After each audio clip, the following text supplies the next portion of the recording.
JJ Barnes, and this is Jonathan McKinney. Hello. And you are listening to episode, I want to say 8? You do, and you are correct. 8 of WandaVision. Well, not previously on. Mm-hmm. Yeah, so this isn't WandaVision. You're not listening to a recording of WandaVision. You're listening to our podcast about WandaVision. You would be very disturbed if you thought you were listening to a recording of WandaVision and heard us. May I just say, before I go into what we're going to be doing, may I just give a big woo at a normal volume for Jonathan McKinney's brand new intro music. Sure, yeah.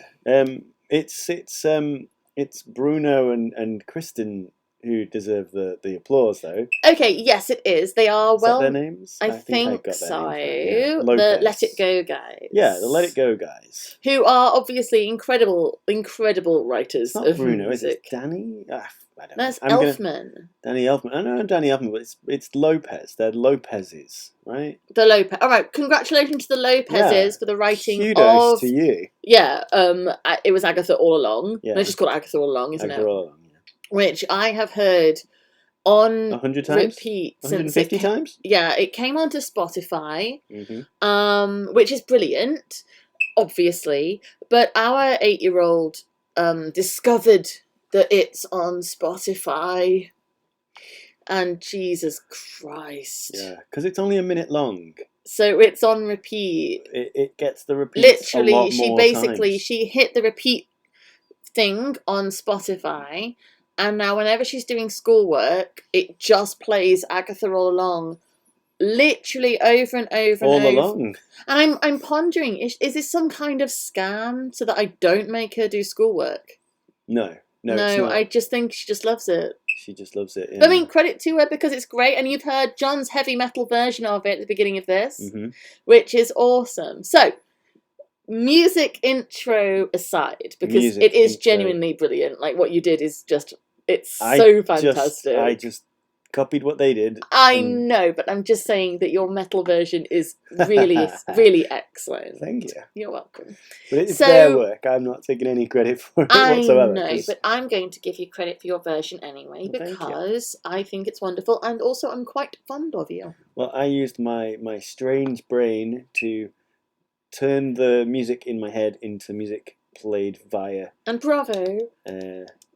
Heavy metal guitars and drums. That was the drum kit and the location of the drum kit that was used to record the Black Album by Metallica. I was going to say, was it the Black Album drums? It was the Black Album drums. So, Podlovian friends, our good and beloved friends, there is a plugin you can buy if you're a producer of music, such as I am, which allows you to use literally the same drum kit that Lars Ulrich used in the recording of the Black Album, Metallica.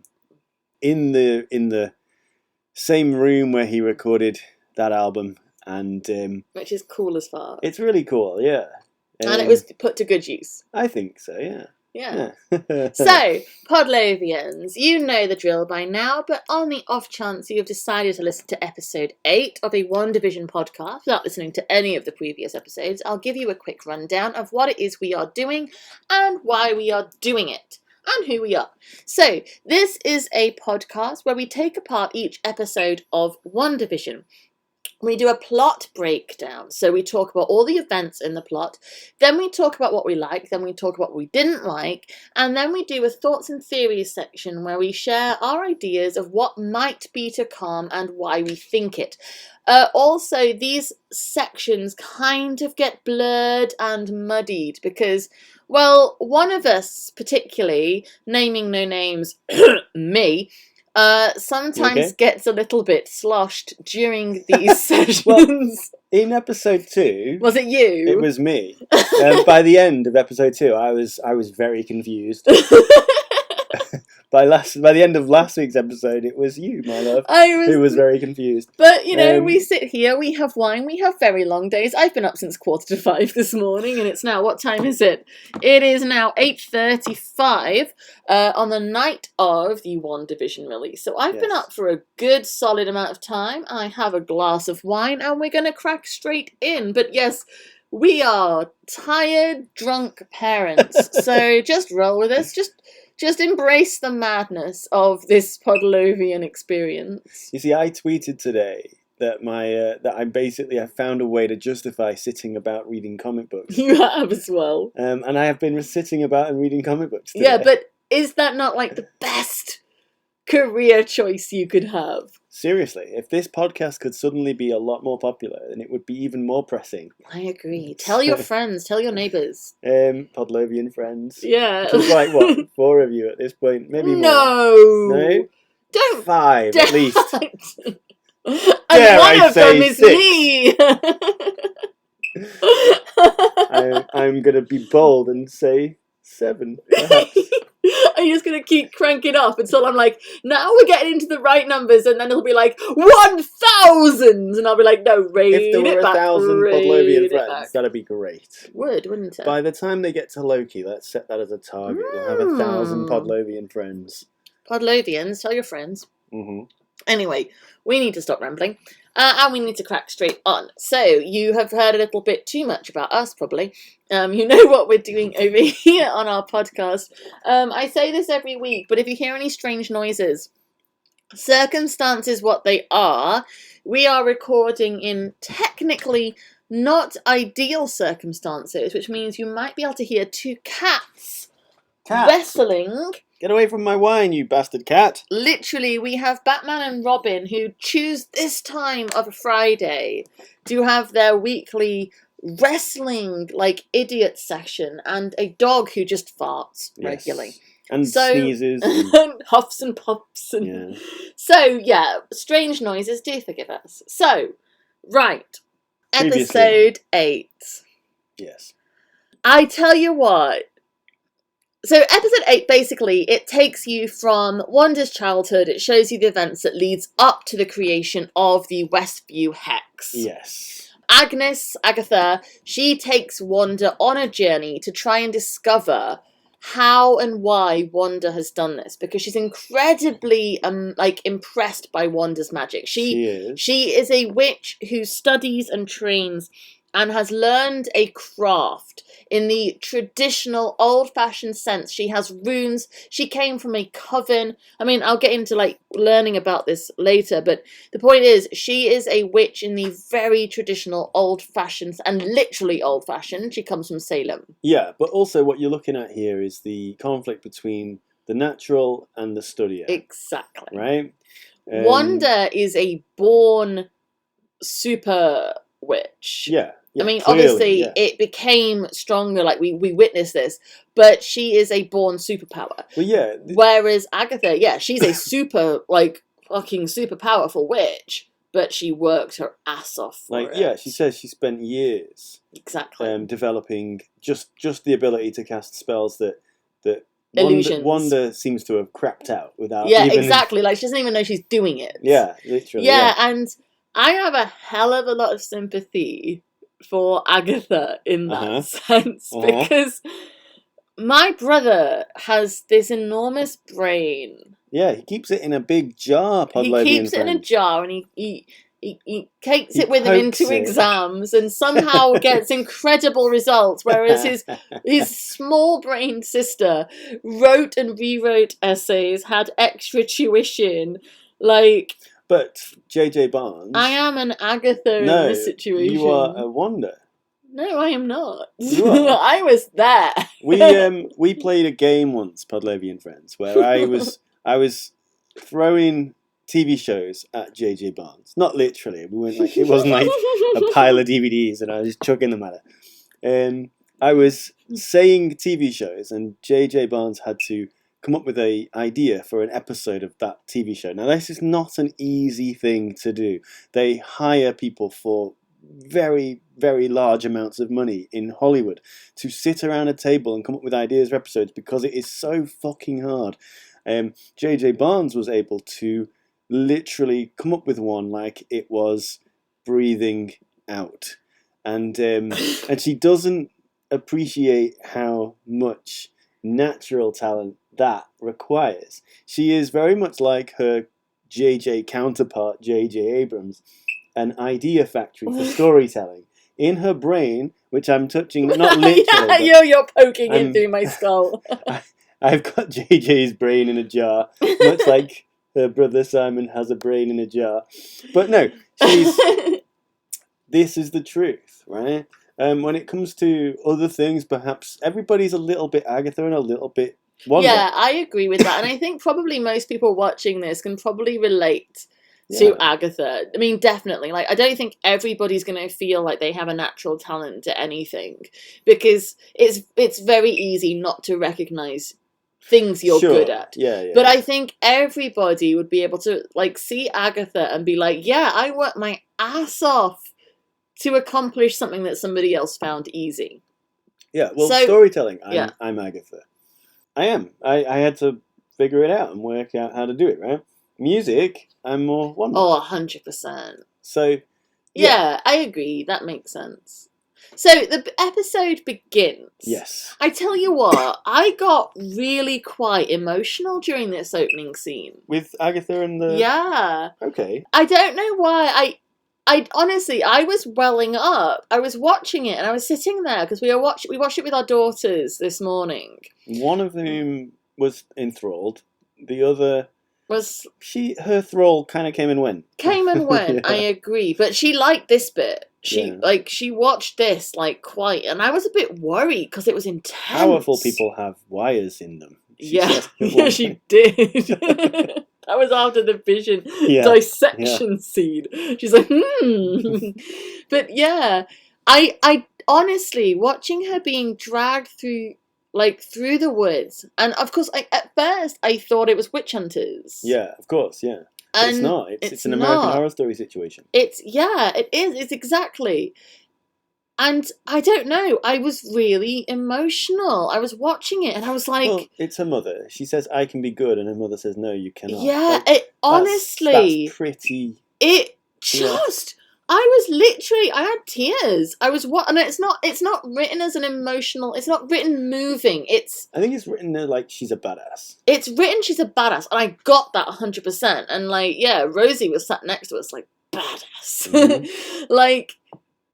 It's definitely written as, Jesus Christ, this woman is fucking tough. Yeah, because they're all doing their blue magic, and it's she doesn't even do anything. It's just like her body is sort of forcing it back on them. Yeah, and they all purple just comes. Become Norman Bates' mum. They do, and I don't know. It got me. It really got me.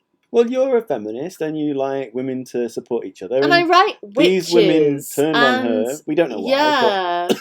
I write witches. I write witches in a context of women supporting women.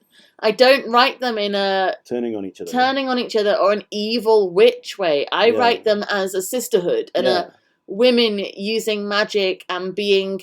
powerful together, and not necessarily all being pure good, because people aren't. They're morally complex, but the witches and the stories I write are so focused on the power of sisterhood amongst women that this just got me, because it felt like a shredding of everything that I have dedicated so much to. And I tell my girls all the time, if you are ever in trouble, find women. Find female friends. Find strength in the women around you. Find strength in the sisterhood. Women will support women. And it just, I don't know. I guess I was in a sentimental mood. But it got me. Mm-hmm. But my God, when Agatha... God, she's brilliant, isn't she? Yes. And may I just take a moment you may. For the... I know, I'm just talking nonstop. The de-aging... magic of the MCU. So, I saw this on Twitter that people were saying about how good it was. Now, I'm not trying to sound like Captain... Did you not notice? I didn't notice. So, I'm not trying to sound like Mr. Charmy Pants. You know, who's your sister, right? Do you know what I mean? I mean, she's always beautiful. Catherine Hahn is a beautiful woman. But... I was just watching it, I'm like, holy crap, she looks like she's in her early 20s. She could be 19 in that picture. Yeah, I got it when I saw her on Twitter. But yeah. But she's not, it's not like when they did Michael Douglas, and they made him, is it Michael Douglas? In Ant-Man. They made him look young. Or Kurt Russell. Yes, in Guardians 2. Guardians 2. Or Tony Stark. No, not... Yeah, I mean, Tony Stark. Yeah, I was thinking of... They made him look like he was in Weird Science. He did. Saul Ty from Battlestar Galactica. Not Saltai. The other eye patch man. Oh my gosh! Why is my brain not? Sam Jackson. Yeah. Yeah. Much more relevant to this podcast. Much. But young in again, he looks like he's been coming to Captain America. Marvel. Yeah. Like they are using some technology that is. Like, I can do de-aging on photographs, because I do, like, digital... But these people are moving around and... Yeah, like, my abilities with photo editing are pretty good. I'm going to give myself some props. I do some pretty good photo editing work, right? But, holy crap! Holy crapola. Like, they're incredible. Yeah. I agree, they are. They have the magic... They really do. The magic book, which might or might not be the Darkhold. So we start, I'll explain that later. With Catherine Hahn tied to the stake, Agatha, and her purple magic comes out, and I'm going to get into the colour usage in this episode later, into what we like about it, because fucking hell. But we're going to, so she does that. Then her mother challenges her, and her mother is obviously incredibly powerful, and she uses the blue magic, and then she gets the blue crown around her head. Yeah. She's obviously head witch. You know what I mean? She is powerful mother beast woman, right? Powerful mother beast. And she rises up, and she's like blasting her daughter, and I'm like, oh my god, my girls. And Agatha, just her whole, she snaps the magical chains that are holding her arms, and she just, it's. She's so casual when she pulls her arm free. It's beautifully shot, everything about it. And then her mother falls, and she pulls the cameo brooch necklace thing. Brooch, yeah. It's a cameo. It is, isn't it? I'm sure they're called cameos. They probably are. I don't know. Anyway, she pulls that off. I just thought because she and Pietro.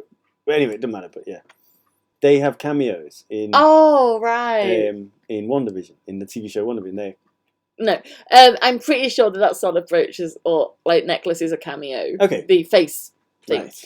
I'm very familiar with the vernacular surrounding female jewellery and adornments. As you know, Pavlovians and Judith. So then we go into the Marvel opening credits thing, and then we go and we are straight back into the basement of Agatha's house. Yes. And Wanda is overpowered because of runes, because of magic she has. Not because she's stronger than her particularly, because she has worked pre-done magic and prepared magic to control her. This is Batman versus Superman. Yeah. Right? It is. That's exactly right. Yeah. It's like hard work and prep and tech and business end versus like just power. Yeah.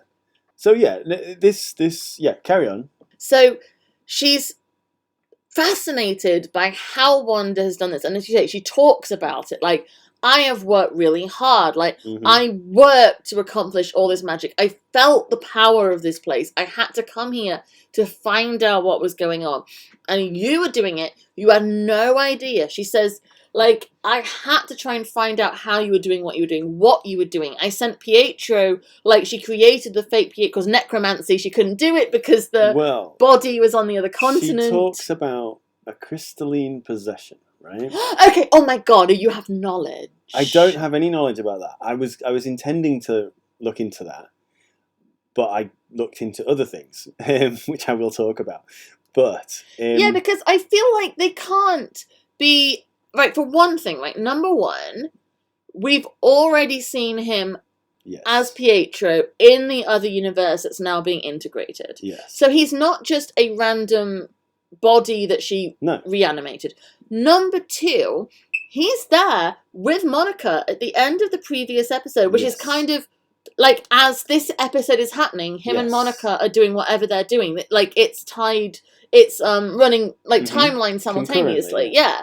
So he isn't just an animation of Agatha, because he's not an animation. She specifically says a possession. I don't know about crystalline. I'm going to find out, but she says a crystalline possession, right? And necromancy was off the table because his body's body on was too far another away. continent. So she possessed someone and spoke through him and listened through him. But he still which exists. Which is why when he says, "How did you do it?" You know, Yeah. I'm not your husband, and I'm not your, I'm not a stranger, and I'm not your husband. He says in episode 6 or in episode 6. In the Halloween one. In the Halloween Spooktacular.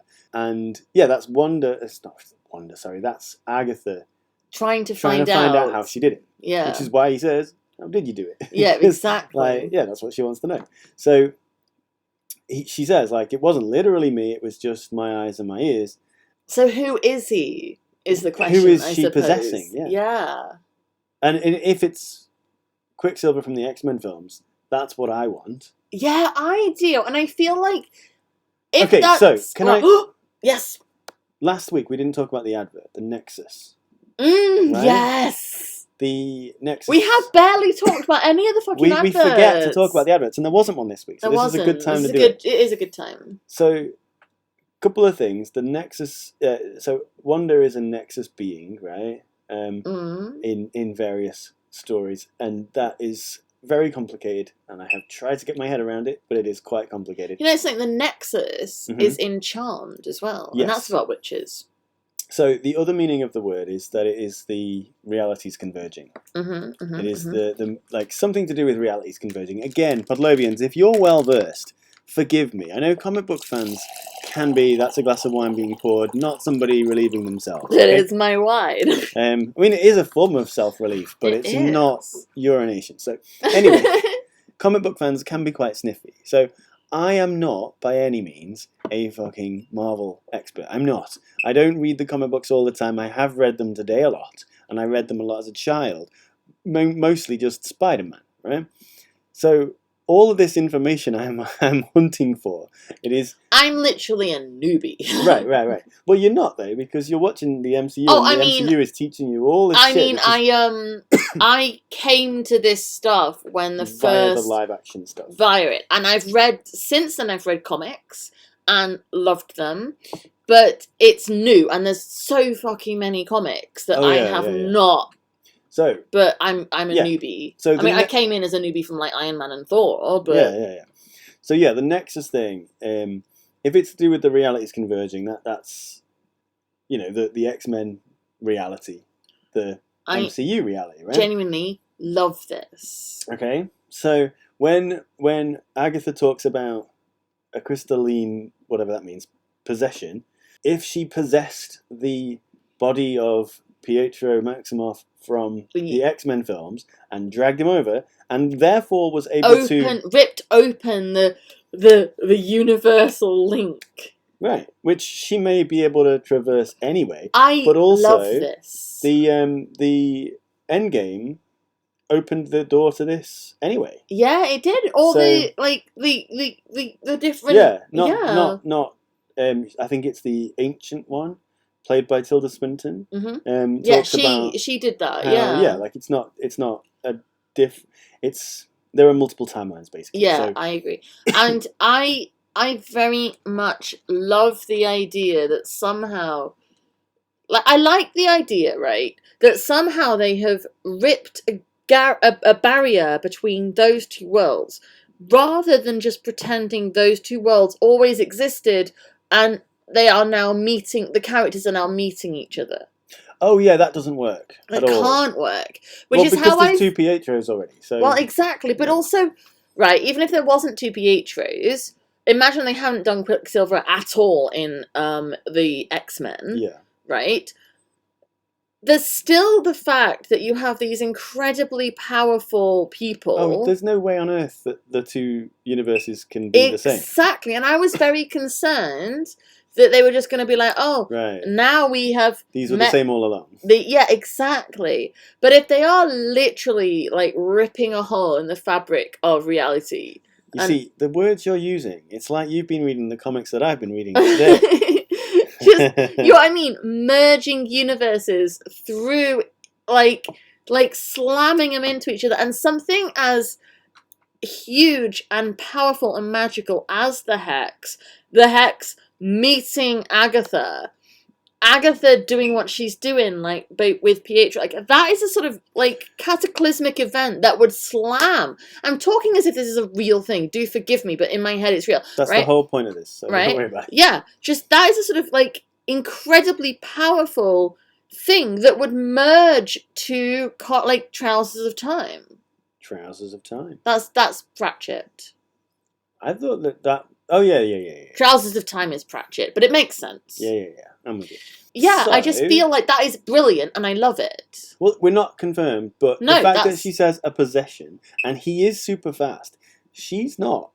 Yeah. Do you know what I mean? Like, he has super speed. Like, that's not a normal thing. She talks about necromancy being one of the ideas that she had. Yeah. Because, dead Pietro would also have super speed. And therefore it is convincing, but I think she went shopping for a Pietro in an alternate universe. I think it's brilliant. And just possessed him and brought him over. So he's like, what the fuck? Like, he's pissed off because he was possessed and ripped out of his universe and dragged into this one for this weird purpose. And who's the popsicle? So then Agatha starts taking Wanda through her memories. She Ghost of Christmas Pasts the fuck She out of really Wanda. does. And you know what? Like, we've heard about Wanda and Pietro with the missile, the Stark missile. Yes. And it's always sounded horrific. Yes. But, oh my gosh. I love that she loves sitcoms because it explains so much. And, like, Bewitched is in there. And Bewitched we've literally... And and I Love Lucy. And the Dick Van Dyke Van Dyke. All these shows that are literally what we've talked about as reference points. I think that the TV show WandaVision has already said, and it has communicated to us, the audience, that Wanda is comforted by sitcoms. Yeah. Right? But what this does is it makes it explicit.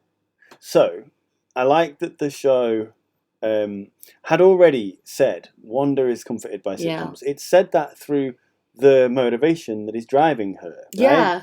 But what it's doing here is it's drawing a line under it. It's putting it in italics. I agree. It's making it very, very explicitly specific because they don't want the audience to miss it, and not in a kind of we don't trust the audience to get it. No, way. but they want to be like, look, this is what we were doing. Yeah, it's too important to omit from the textual sort of fabric of the show, right? I agree. So I was very happy, and also it is very sad. It's desperately sad. In fact, so much of it is very sad, and the fact that it's sitcoms, right? Because a lot of people who are in a lot of pain turn to humour. Robin Williams. Yes. Just a lot of people. It's a very common thing that the funniest people tend to be the people who are in the most pain. Because they need to tickle themselves out of feeling very sad. And they're trying to prevent other people from feeling sad. Yeah. And so it makes a lot of sense. Like, that is the fictional world she chose to live in. I agree. And I love seeing it. I have a question. Yes. Why was the Dick Van Dyke Show hidden in a space in the wall behind a covering? I don't know. Because that stuck out to me, right? I don't know if we'll get an explanation. I don't know. Well, They've got a case full of DVDs. You make a good point. Like, what the hell is that about? What's that? And she says she wants this episode of, like, season 2, episode whatever it is, and it's the Walnut episode. Yeah.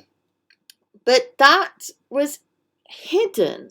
Well, also that they brought the videos in a box, in a big case, tub box. It was like a proper old-fashioned trunk. So they had to unbuckle it, and it's full of these DVDs. I assume that it is politically contraband. Yeah, I mean, that's what I got. I got from the trunk of DVDs. I got that. Like it's. But why was Dick Van Dyke... if they were enemies of America, then it might have been that they weren't permitted to have American...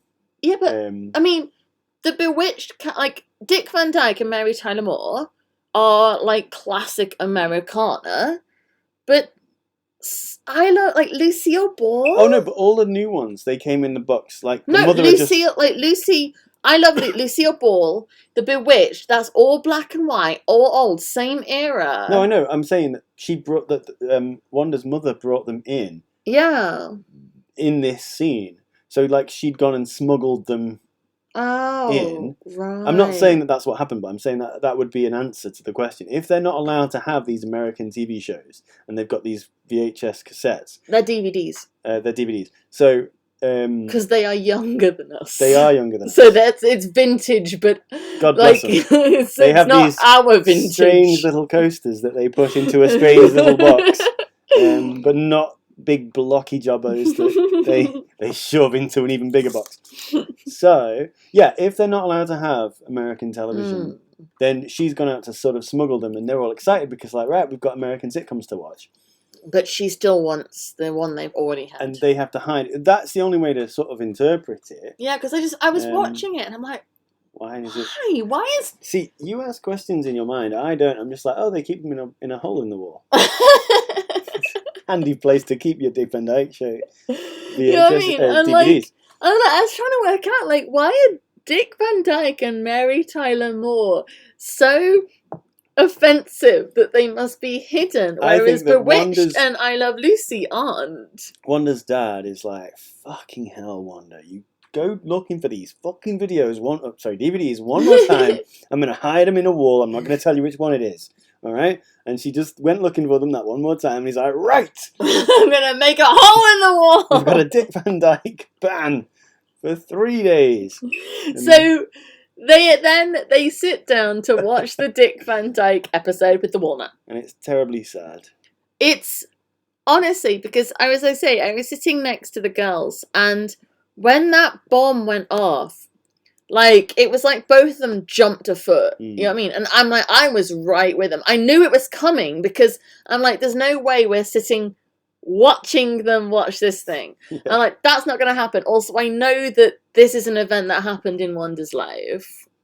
So I knew it was going to... We're not going to watch 2 hours of them watching... Exactly. I knew it was going to come.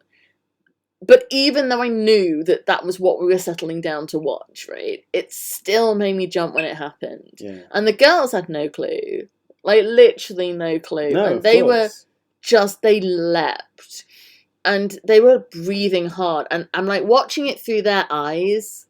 Yeah. It's really interesting. Well, because they're children who watch TV. They were literally children watching TV with their parents at the time.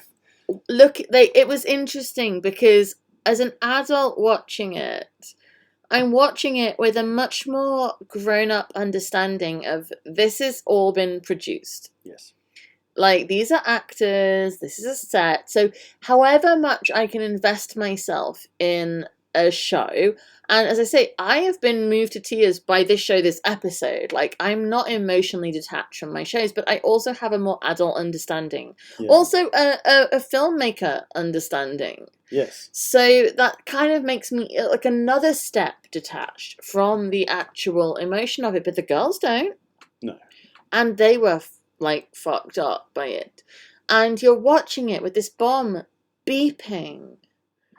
And Wanda having to relive it again. And then she's dragged backwards by Agatha, and suddenly she's back in her own body. And gradually, you notice, as she goes through the memories, Wanda becomes more and more invested in exploring them herself. At the beginning, she's resistant. Agatha's like, let's go on. And she's like, I don't want to. I want to go. And she's like, no, keep going because I've got your children. Yeah. But sort of halfway through the memories, like, she doesn't have to coax Wanda. Wanda's like, no, I need to know now. Which says to me sort of, at the beginning, she's like, I don't like reliving this pain. But then it becomes a point of, no, Agatha's right. Like, shit's happening. Mm-hmm. Well, then there's clearly a part of Wanda that wants to know. Yeah. Because she doesn't remember. So I feel like after the kids, forgive me, because you've watched it twice and I've only watched it the once. I've watched it 3 times. They go to when Wanda's in the Avengers camp next. No, they go to the cool scene. Oh my god!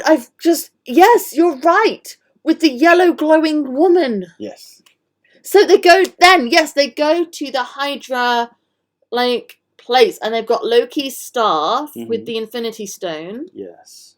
The Mind Stone. And they bring... Is it the Mind Stone? Right, my question is... I think it is. I feel like it is, for one thing, what it does is yellow. Mm-hmm. And obviously Vision has the Mind Stone, and it's yellow. Yes. Right. So why in Loki's stick is it blue? Well, because it's got a little magic filter over it. I don't know. It might be like in the first Spider-Man with Tom Holland, where they were like 8 years later, and you're like, come again? How many years later? I don't know. I'm not good with the Infinity Stones. Yeah, I'm learning a lot about very weird shit at the moment. You are really. I've looked, honestly, Podlovians. I've been looking. I'm crazy busy. I've got loads of my own shit going on, and he's crazy busy with his own shit going on. But we like to share the shit we're doing. So I've been looking at the comics that he's been reading, and he's been doing some really fucking good investigation. May I just say? It's been a burden, but someone's got to do it. But it would make sense if the Infinity Stone that, like, unlocked Wanda's given power. Like, Agatha talks about the reason the missile didn't go off. Yeah, she's probability magic. Exactly. Which she never attributed to herself before. Nope. Which makes sense. But it would make sense for the story if the Infinity Stone that unlocked her, like, incredible power was Vision's Infinity Stone. Yes, because there's a bond between them. But yeah, exactly, because that bond, that, like, I will create an entire fictional world. Like, don't get me wrong, I love the bones of you, but I don't think I would be trying to mind control an entire town full of people and stop them living their own lives. You'd probably be discouraged by the lack of possibility, I think. Yes, if that were possible. Admittedly, obviously you'd take Stafford by storm. My magical powers are significantly less than Wanda's. They're not nothing. Whose aren't though? But you know, you wouldn't enslave a town for me. Exactly. I mean, don't get me wrong. I'd probably like bust a few asses because I'm known for my ass busting skills. Who are you gonna call? But the bond that is between Wanda and Vision is like intense. Sure. It's genuinely real and powerful to the point where she will enslave an entire town full of people. Yeah. Well, Darcy said it last week, didn't she? Yeah, exactly. So it makes sense. It's the Mind Stone. So then, yeah, she walks in. She goes, like they say, and the thing is, the absolute fucking maths who are experimenting on her say that nobody survives touching it. Yeah. And we've seen that in fucking Guardians. Yes. Like, we've witnessed the death of people who touch the motherfucking stones, right? Yes. So she goes and she reaches out and it blasts out, and the yellow woman. Yes. Now, you've been reading these comics, Jonathan. I have been reading these comics, Jonathan. Okay, so, Jonathan. Yeah. Without spoiling anything that might come, who might this yellow woman be? The Scarlet Witch. Future Scarlet Witch! I'm not saying future. I'm just saying, yeah. Because she had the horns from the Halloween costume. She had Wanda's... I was like, is she another Sokovian? Is she her mother?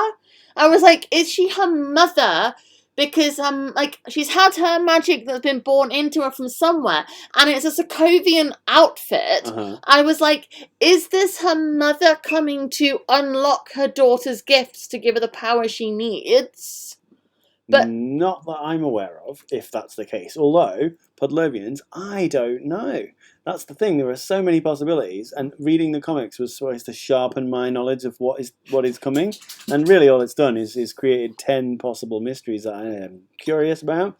Can't wait to find out about. Okay, so my theory was it was her mother. Okay, my theory is not that it was her mother. It was her seeing herself as she is destined to be, a glorious, angelic version of herself, very powerful. Well, I love both ideas. Yeah. Because in the Avengers 185 to 187 from like 1970, Who's It? There is a panel in which she looks a lot like this, and it is the Scarlet Witch. But it is also the Scarlet Witch possessed by someone who I will talk about later. Is this in the theories at the end? Yes. Amazing. Love everything about that. So yeah, hold that in your nogs. So then the video footage of her with the Infinity Stone, they can't make it work because they show her walking in, then she's on the ground. Mm-hmm. She's walking in, she's on the ground. She's alive, and they say she's alive, and then take her off to like containment or whatever, and then Agatha takes it on. And is that when she takes her to the Avengers base? Well, yeah, she takes her to the next bit that essentially I feel like it's Wanda's subconscious is taking them to, not Agnes or Agatha, because she says, "Where is this?" Yeah, and she says Agatha it's the Avengers compound. No, yeah. So I tell you what, I really loved about this scene, and I've wanted to talk about this scene, which is probably why I sort of skipped in my memory that scene I also wanted to talk about, but I particularly wanted to talk about this scene because we've been shown Wanda in the movies and things, but I feel like we've been shown Wanda in like snippets, and in the really dramatic moments. I agree, and this moment where it's just after Pietro has died, she's watching Malcolm in the Middle. Is that right? It's so good. She's watching Malcolm in the Middle. It's like, which is a comedy that I like. As I say, we talked about before. I loved, and is it humorous because the man suffered grievous injury? She's watching the sitcom, but the grown up. Well, not the grown up because it's clearly not grown up, but like the old, like the later dated sitcom from the Mary Tyler Moore era. She's watching Malcolm in the Middle, and she's in so much pain. Yes. And she knows Vision is outside the wall. She's like, Vision? Mm-hmm. And he comes through, and he has this whole sort of awkward, like, I didn't mean to intrude. Well, actually, I did. But and he's just gorgeous. Mm-hmm. He's lovely. And he has all that Vision charm. And he has the line of the episode as well. My God, when he talks about loss. Yeah, it's perseverance of love. Like, what is grief if not love persevering? Yeah, like, oh my God. And I'm watching that is the character from Age of Ultron. Yeah. Who's like, when he talks to Ultron in that scene, in the forest oh my before he kills him, and he's like, there's grace in their failings. I think you missed that. Yeah. And he's like, you're unbearably naive. He's like, well, I was born yesterday. Yeah. That's this. That wisdom and quiet wisdom. Yeah, all he's got is his wisdom, his ability to sort of think in sharp language. It's a quiet, blunt understanding of life, but when she talks about the loss of Pietro and the waves rushing over her till she feels like she's drowning, I feel like they never gave the character a chance to breathe on the death of her brother. They never gave her that because the story just. There was no time. I don't want to be critical. I'm not critical. I'm just saying they never gave her the time because how could they? How could they? Because I've been critical before. Not critical, but like at the end of Infinity War, I felt like this TV show was missing because I just feel you. And like she says that in this episode when she touches his I don't feel you. I don't feel you. Like she says it twice. This show retroactively makes everything the climax from Infinity War so much better. I feel like after we've watched this series through, if we watch Infinity War and Endgame, oh God, yeah, it's gonna be. Well, I mean, forget Endgame. Like Vision's not in it. Like she just shows up and she smacks Thanos around. I mean, you're right. But Infinity War, in my head they're a pair. Right. But you're right, Infinity War, like, and that's also the better film in my opinion. Yeah. It is better. Yeah. I loved it. Don't get me wrong. Yeah. Endgame is like a fucking masterpiece, but Infinity War is better. But I feel like this character was never given this because she could. Let's say it's not a criticism. It's an acknowledgement. It's not that she was underserved. It's no. She wasn't underserved. She was there. It's purely that there is only so much time on screen. You can't make people sit around for 17 hours to try and get everybody given their dues. You can't. No. But I suppose what it is that you do the big death scene of Vision twice. It feels like you missed some stuff. Yeah. Like, we missed their relationship. We just never really saw it. And also, the bond between Wanda and Pietro. Yeah, we never really saw that too. We don't get it because they're introduced. Like, they're close, yeah, but they're introduced. Wanda comes out, does her big, fucking this, that, and the other, and then Pietro dies. Like, you don't get it. I would say, if I'm being very critical about a TV show and a cinematic universe that I absolutely love, that it's still a little bit informed, even now. We still haven't really seen her relationship with Pietro. Like, yeah, I mean, we've seen her relationship in this episode with sitcoms. Yeah. But not with Pietro. There's not really been any them as of kids, their connection. Yeah, them as kids, for a moment, surviving, living under a thing. And she says it was 2 days. And you can see that they are together. And her talking about the grief of the loss, but you don't get... No.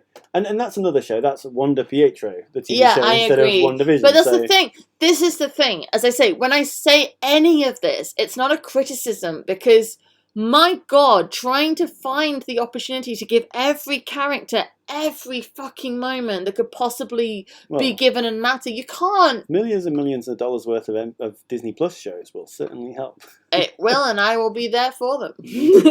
But I very much appreciated watching Wanda talk about the pain of losing Pietro because it put into real sharp relief the experience she had of Pietro rocking up. Yeah. I like to hear it too because I like to try and understand what she's lost. Exactly. But I don't really ever feel like I've seen it. And when she and Vision were losing each other at the end of Infinity War in the cinema, I was like, well, I get it. In my head, I get it. I don't know what they're losing. I felt Tony Stark and Peter Parker, like, I'm not ready to go that much. Well, yeah, because we'd seen that across multiple films. Exactly. And it's just a case of sometimes you need to have time to build up the connection that you don't get. Also, you've got to use the time you've got. But exactly. I did like this scene very much. I wanted to take a moment to talk about this scene because I feel like it did a lot for showing the initiating bond. The bond beginning between her and Vision. And I feel there's a bit in a film called Hot Shot Spot 2, right? Where there's like text on screen at the start that's supposed to inform the audience as to what's going on, and the text is typing like it's an old-fashioned war movie or something. And they keep spelling it wrong. They keep spelling assassinate wrong. They're trying to assassinate, and he keeps assist, and then it deletes it all and goes kill a guy. That's my jam right there. There you go. So what's the next memory? After the Avengers compound, I think it's we rattle straight into her going into the Sword headquarters. Hayward, yeah, which is full of information that we do need, like not just for like emotionally understanding, but for understanding the plot. Like, my God, this scene. So this episode, right? This episode manages somehow to make me feel like, oh, Hayward's not as much of a dick as I thought, and also he's more of a dick than I thought. Yeah. I agree. I came out of this like, I feel like Hayward is more human. Mm-hmm. But you absolute fucking cunt. Yeah. Like, right. Nicely put. So we watch her come in, and she comes into the Sword headquarters that we initially saw Monica enter in episode 3, 4. And like they say, "Oh, what a buzz you in," and she's like, "No need." I've got it, yeah. But she's a lot less antagonistic and hostile than she is depicted in the videos of. She's just like she's got it. She doesn't. Yeah, like she go. I was expecting like when I saw where she was, I was like, "Oh, we're gonna see some shit go down," and it doesn't it does not. happen. This is much better. Oh my god! Because I'm like, Hayward, you lying son of a bitch. Yeah. So she goes in. He's like, "Oh, it's an honor to meet you, Mr. Maximoff. Really, I'm so happy." Right? Yeah, and she says she wants his body and she wants to bury him. She says when he says like, "Come and look at this," and she says, "Why are you showing me this?" And he says, "Because you asked me to." Yeah. Right? And then she's getting so upset because they're just tearing his body apart. And as our youngest sort of realised, the strongest people have wires in them. I loved that. Because Vision's, he's all over on different tables, and she is just devastated to see what's become of, the man she loved. Forget synthezoid, forget robot. That's the man she loved. He says, like, we can't, like, have you bury billions of dollars. Yeah, which I also can understand. Like, I 100% understand, because, my God, if I had billions of dollars, I wouldn't want it buried. But just everything in the world is an arms race, right? So if there is however many billions of dollars worth of extremely rare and powerful material sitting there, they're not going to give it to Wanda to put in the ground. Of course not. And if they did, it would literally just be a gesture that they then went and dug it up and used it again. It's not a body that will decompose. It's a robot that will just lie in the ground as metal until in like however many years they dig it up and are like, oh look, we found a robot. Else, that's how you justify it. If you're Hayward, you're like, well, someone else will dig it up, and the next guy who digs it up won't be as nice as me. Yeah, exactly. Exactly. Completely understood. I completely understood where he was coming from. But when she blew that glass up and she goes down, and they're all pointing what really struck me is they're all pointing guns at her, and she's not scared. No, of course not. I know, it's just confronted with aggression in any form, really. Yes. I'm just going to pour wine, Podlovians. Don't mind me. It must sound like someone having a wee. So it must. I just have to say that every time.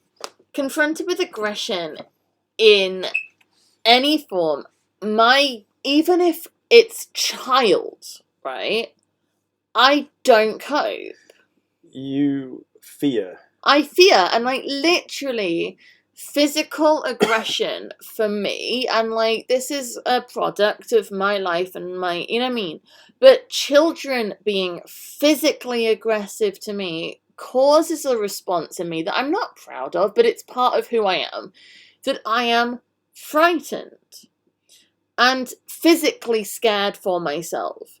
And I watch characters like Wanda, and this is why I love Buffy the Vampire Slayer and Sydney Bristow. Yeah, I knew Sydney was coming. I knew Fucking hell. She's better than Buffy for you because she's not supernaturally powered. Sydney is, honestly, Sydney Bristow. She's like, female Batman. I fucking love Sydney Bristow. And I love Wanda, and I love Buffy. Because I watch women in the face of, like, physical threat being on it. And when all those people are pointing guns at Wanda and she just walks towards the Vision's body, she's not frightened of their guns. Like when she walked out of the Hex and Hayward is pointing guns and, you know what I mean? She's not frightened.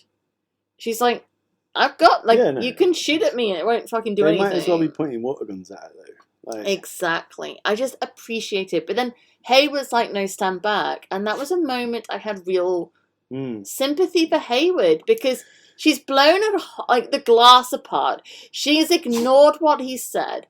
And she is like, Wanda magicked her way down there. And he's like, no, give her what she needs. Okay, so why do you think he does that? You're feeling sympathy for him. So I think, right, possibly naively. Possibly. I feel like he feels like if she's given the opportunity to say goodbye, she will then Yeah. have what she needs. Yeah. She And- needs to say goodbye. And a funeral is how you say goodbye. She can't say goodbye in a proper funeral way. She can't. Yeah. And she needs to just be with to say goodbye. And it probably isn't. It's probably like Well, I'm a not saying that it isn't. manipulative. No, but I mean, I get it. Like, I doubt myself saying it. But it's quite. It's kind of all there if that's the case. Like he's not. He's honoured to meet her. Like Yeah, and he's not um, hostile towards her. But it's like when he meets Monica. He's not like, well, not meets Monica, but sees Monica again after she comes back from the blip. Yeah. He's not hostile towards her. He's happy to see her. He's welcoming. Yeah. I hope that he is genuinely saying, here is an opportunity for you to say goodbye. I can't let you take the body.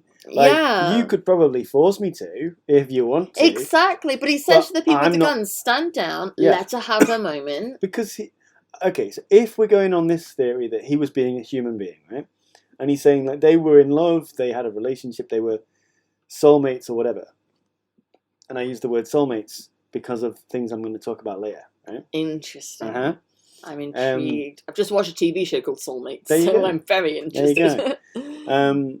So if that's what he's doing, if he's saying like I'm allowing her the space because I want her to have it because I'm not a prick, top to bottom, that Mhm. is not my only characteristic. Prick. I'm also a nice person sometimes, and sometimes I'm a prick, like everybody else, right? And especially in Marvel, always has characters who are not 100% a dick, right? The thing is, I don't think anyone's 100% I a dick. have literally taught about the importance of writing characters that are morally complicated Mm-hmm. and giving Well, it's- humanity to your baddies. It's where the richest Exactly. conflict is. Which is probably why this is my interpretation of that scene, because I'm like, I much prefer interpreting Hayward as a character who is both like human and compassionate and a scumbag. Yeah. Because I find characters that are just bad or just pure good, I'm like, that's boring It's boring because because it's not human. it's not real and It's archetypal nonsense. it's nonsense. Whereas when a character has good sides and bad sides and one is dominant, like, Yeah, of don't get me course. wrong, like, I feel like Hayward's bad side is dominant, but his good side is still present. And it's like that character at some point in his life was a child. Yeah, a little boy, a little An baby boy. innocent little boy who liked watching cartoons and playing with toys and wasn't a monster. And part of that little boy's like innocence and humanity has grown into this man. And Yeah. over time that little boy became corrupted and bad and driven by desire to own a weapon and money and politics. I mean, really, all he's doing that he's not doing anything that Nick Fury hasn't done, for a start, in terms of using Mhm. vision to Mhm. create a weapon, right? Nick Mhm. Fury is 100% the same guy. In terms of this story, he's an antagonist. We know Wanda, it's called WandaVision, so we're primed to side with her. But Also, he's- we've seen him be a twat to Darcy, and we love Darcy. Yeah, exactly. There's these easy things. Like, we've seen Jimmy Woo reprimand him for diminishing his colleagues. Like, Yeah. that's all I need. We love I'm ready to Jimmy go to Woo, war. and we love Darcy. Let's go to war on behalf of Jimmy Woo. He's like, you diminished his colleagues, and stab him through the chest. So, But the thing is, I love that he's not just an evil person. in this episode, he is depicted as though he's not just an evil But he person. wasn't when Monica He's- first came back to Sword. He wasn't, no. And I prefer that. I prefer Me seeing too. characters who are human. And so sometimes they do things we agree with and sometimes they and don't. it's natural that you hate people, like that people hate other people. Like, they not hate necessarily Podlevians, but they No. emphatically resent And also- other people because of what they're doing and how it impacts. And also, us. if you as an So- audience person particularly love characters like Darcy, because honestly, who doesn't watch a show and just completely fall in love with But Darcy? I agree, but there are people who don't like Darcy. What? No, Are you serious? I'm serious. Who? I don't want to say because it sounds like I'm being critical, but I would be critical. they exist. They're out there. Are they really? And they don't like Darcy? That's correct. I'm baffled. Me too. I'm pro Darcy. I literally had an entire conversation today with my mother Mm. about Darcy. Like, we talked about Darcy for like an abnormal amount of time for Good work. humans to talk about one character, but we talked about Darcy. Like, I am boggled. I find it really bizarre too. I try not to think about it because I don't want to entertain notions of anti-Darcy. I like to have pro-Darcy in my brain. Well, my point is, if we assume that most people are pro-Darcy, Mm-hmm.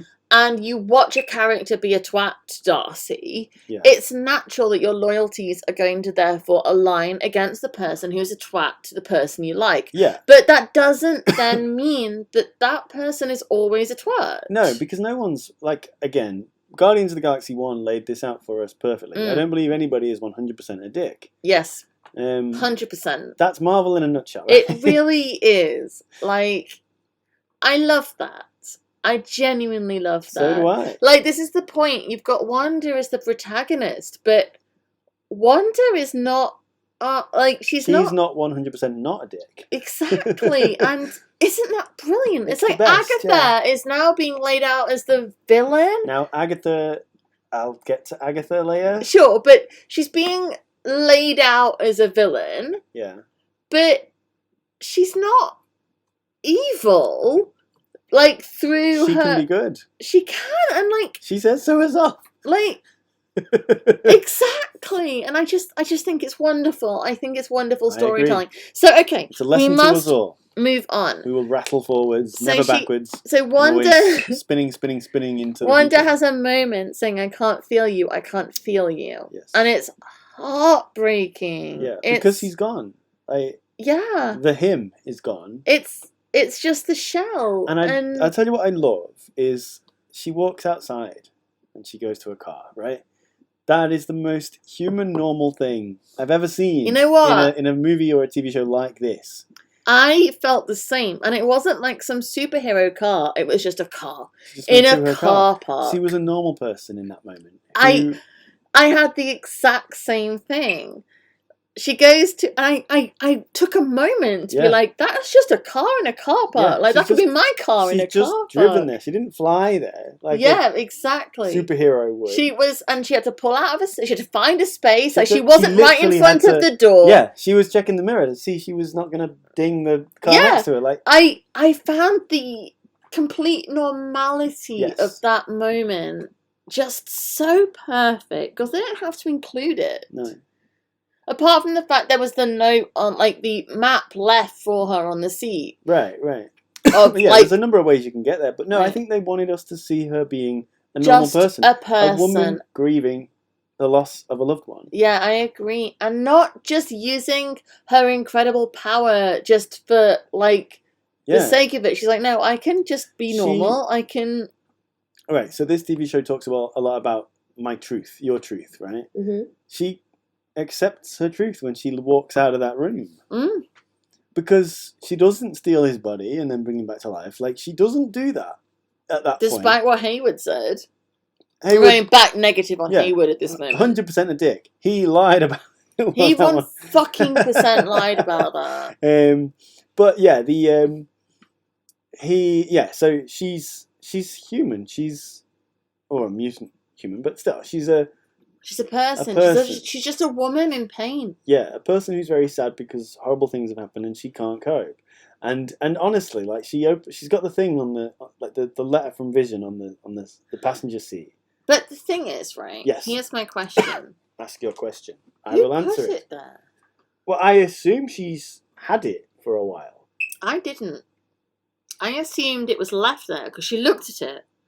Yeah, but then Vision's dead, and I don't think maybe we're going to have more, like, manipulation going on, but I think at some point we've got to stop with everything is True. somebody manipulating somebody. It wasn't until she saw it on the passenger seat that she drove to Westview and saw the foundations. Okay, I mean, you are right. Like, it's sitting Because there. she could have gone... She doesn't react to it like it's definitely just been put there. she doesn't react to it like it's definitely not been just been put there. Like, it's not like, oh my god! If in the story it's just been put there, she acts in a way that fits with that. If in the story it was there all along, she acts in a way that fits with that. I agree, and I think that is interesting because it is possible, and I don't know if I've got any room now. We're in one episode to go for more mysteries. I'm like, no more hatches, J.J. Abrams. I am hatch free. But I love a hatch, so I will see a hatch where there is no hatch because I'm like, I want to open the motherfucking hatch. But she drives out, and you see Westview as is. As it actually is. I tell you what. And we see Herb and Mrs. Hart. We've talked about, like, I mean, I don't know how I was watching it. Like, you were here, and I was sitting there, and I had the girls. And Rosie's excitement at seeing those characters, like, she was, because Rosie is 8 Podlovians. Rosie is 8 Podlovians. Rosie is contained 8. in one human frame. And Boo is 4. And so Boo is just not quite as aware of everything. She's not really as focused because she's a 4-year-old. She likes cartoons. She was very affronted with Agatha for having killed the dog. She was like, I don't understand why you all like this TV show when there's a dog gets furious. Yeah. Like, she has talked about that before going to sleep. I've had to try and coach her through her outrage because she likes Agatha. Yeah. She loved the Agatha song, yeah, but she could not cope with the fact that Agatha killed Sparky. But anyway, yeah. So we're watching it, and Rosie is sitting next to me, and everything in, like, she saw the Westview sign, and she's like, and then she sees these cats every single moment. She's like, she was just so excited. Like, she was really excited to see Westview before Wanda. Yeah. And I'm watching it, and I'm like, yeah, this is cool. And they take Wanda through to the foundations, and she looks at the little... Yeah. And it's like... It's brutal. It's heartbreaking. And it really, honestly, I was watching it, and I was like... She drops it. It was... She's overwhelmed. She's just in agony because she's in the foundations of her home, and she was in the foundations of a relationship. Like, her relationship with Vision never got to be complete, and the home he bought for them never got to be complete. It never even got to have the foundations properly put down. And she built both of them with her pain. It was brutal and beautiful and painful and poetic, and just watching this woman, like, she's incredible. Yes. She's just so wonderful. And she grows it with her grief. Yeah. It's honestly, I was watching it and I'm like, my emotions are... You know what I mean? I'm like, I was in tears watching Agatha, like, being dragged to the bloody stake. I'm like, I'm now watching Wanda just in agony, and just the way the red blasts out of her, and she, like, builds this house. It's out of her chest. It's not... Yeah. It's not out of her hands. Exactly. Or her eyes. It's pure the heart pain. Yeah. Yeah. Like, she's not even in control of it. It's not her brain making that choice. It's her heart. It's her pain and her emotion. And she builds their house that was meant to be built. And then she builds him. And she built him, and it's actually him. Free of her will. You can't control me like you control them. Exactly. I spoke to him without your oversight. And yet, it's not his body. It's not his body, but it's him. It's him. It's his soul, if you like. And that's incredible. Because we were led to believe by Hayward's country that she literally... She turned his body back on. Yeah, and she didn't. No, she did not. She created a new him. So my question, right? Yes. Before we get on to Agatha and her dog leads. Okay. Right. If the Vision that Wanda has created anew, right? And we've Mhm. watched him try and leave the Hex and suffer for it. Yes. He doesn't just evaporate when he leaves the Hex. He doesn't just evaporate, but he does somewhat evaporate. It somewhat, but it's not just like, once I'm outside the Wanda magic, I'm gone.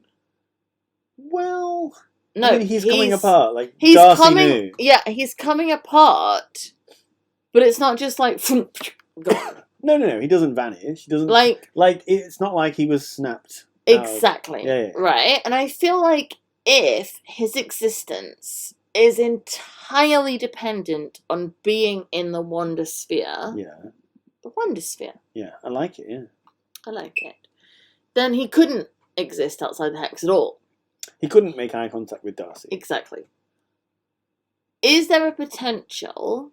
And you tell me, like, you've read more of these comic, like, reference points. Do not mistake me for an expert, please. I won't. I know. I am not. I'm just asking your theory. Okay. Right? If Vision can almost exist outside the Hex, almost, not for long, but he physically does exist outside of Wanda's magic. Yeah, he bodges his way out and he looks at Darcy, who's not in the Hex. And he's talking. He's being dragged, but he's existing outside the Hex. Yeah. Can he thus exist as an independent, free character separate from White Vision? I feel, because I don't know. No, I know you don't know. I'm just asking your theory. My theory is no. Long term, no. I think that we're going to say goodbye to this Vision that we know and love. Like in a week's time. Podlovians, 6 days if you're you. And, Podlovians, if you're listening to this closer to next Friday, fewer days than that. I tell you what, right? Next Friday, when we sit down with the girls, I don't know how I'm going to be able to handle both their emotions and mine. I will apply the tried and tested method of bottling all emotions and then letting them out when I'm not around other people. That is a choice you make. I am more overwhelmed by my emotions. Yeah. So I am expecting to literally snot into our children's hair. It's very possible that it's going to be very sad. I agree. Because this episode was instant departure from the fun and goof of the previous. Foof. There was no foof. There was no foof in this episode. I'm going to just go back to fun and goof. You can call it gun if you want. No, I there do was not. No gun in this episode. I feel like that is equally misleading. The fact there was no foof or gun in this episode should really not surprise. But there was gun because the people pointed their guns at Wanda. Fair enough, and then like half of them had foofs. So. Exactly. So basically, there was no fun and goof in this episode, and it was one from the end. And every episode thus far has had fun and goof. Right. I don't know. I think next week's going to be sad. I don't think Vision's going to survive. I agree. I think we're going to see a White Vision. Like, literally, I was asking this question because I was like, I'm hoping you have knowledge that I don't, that the Vision can survive. I think, because of the way that comic book storylines go, that Vision, as we know him and love him, will be back. And that Wanda will get some happy at some point, but it won't be in the next episode, I don't think. I certainly wouldn't write a happy ending for Wanda right now. You know what? That's the problem, right?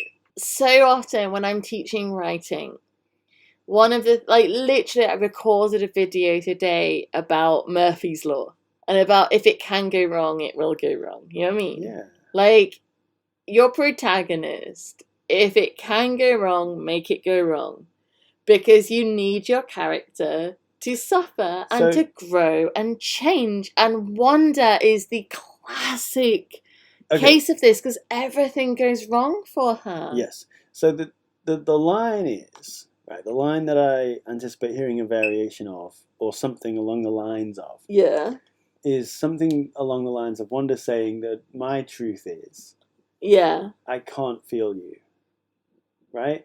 And that can't means not just like physically cannot, but also like and the you is vision, right? I can't feel you.